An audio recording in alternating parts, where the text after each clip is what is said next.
జపాన్‌లో ఇక్కడ automatic car parking system ఎలా ఉందో చూపిస్తాను. జపాన్‌లో స్పేస్ చాలా తక్కువ కాబట్టి ఇక్కడైతే స్మార్ట్ పార్కింగ్ సిస్టమ్స్ ఉన్నాయి.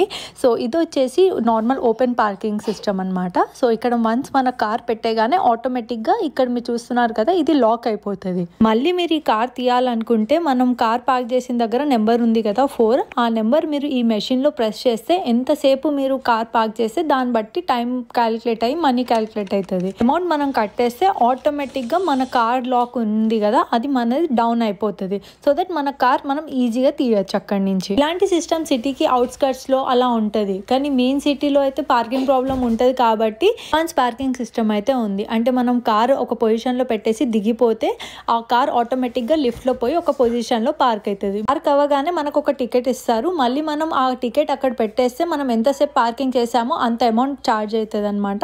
వన్స్ ఆ అమౌంట్ పే చేసేసాక సేమ్ అలాగే మన లిఫ్ట్ లో మళ్ళీ మన కార్ వచ్చేస్తుంది.